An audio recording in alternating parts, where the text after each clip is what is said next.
Bonjour à tous et à tous. Jeudi dernier, le Parlement européen a adopté le rapport d'initiative « Plus de poissons dans les mers » sur lequel je travaillais depuis un an.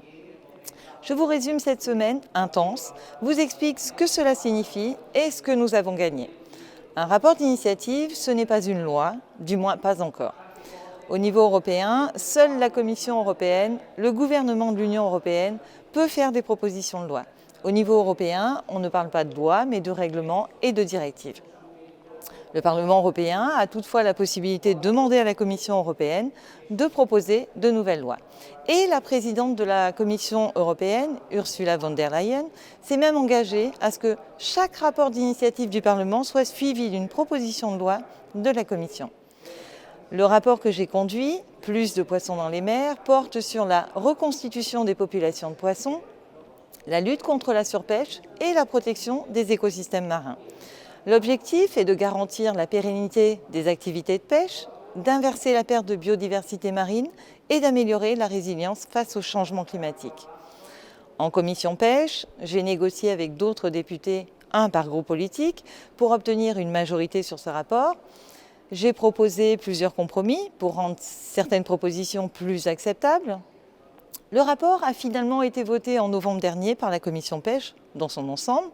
Toutes mes propositions avaient été acceptées, à l'exception de 2 compromis qui portaient sur les aires marines protégées et sur les techniques de pêche les plus néfastes. J'ai donc décidé de collecter les 71 signatures de députés nécessaires pour redéposer ces amendements. Ça n'a pas été facile, mais nous y sommes arrivés. Nous nous sommes donc retrouvés lundi pour débattre du dossier en plénière. Le commissaire à l'environnement et à la pêche, Virginijus Sinkevicius, a accueilli favorablement les propositions présentes dans le rapport. Le vote a eu lieu jeudi. 4 des 5 amendements que j'avais déposés ont été adoptés. Et le rapport a lui aussi été adopté malgré le vote contre de la droite et de l'extrême droite. Grâce à ce rapport, le Parlement européen appelle notamment à fixer l'ensemble des quotas à un niveau durable. Il demande à limiter l'utilisation des techniques de pêche les plus néfastes pour l'environnement, citant par exemple les chaluts de fond et les DCP.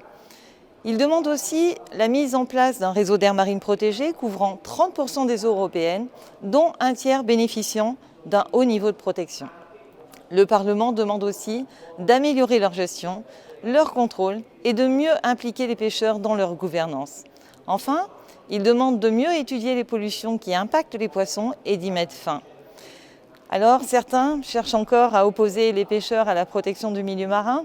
Plus de poissons dans les mers, c'est à la fois atteindre nos objectifs environnementaux et permettre aux pêcheurs de continuer à pêcher sur le long terme. C'était le sens de ce rapport et ce que je continuerai à pousser au Parlement européen et sur le terrain. Alors n'hésitez pas à me suivre sur les réseaux sociaux pour être tenu informé sur mes prochaines actions. Merci à toutes et à toutes pour votre soutien, notamment à celles et ceux qui ont partagé mes vidéos et interpellé leurs députés à cette semaine. Merci.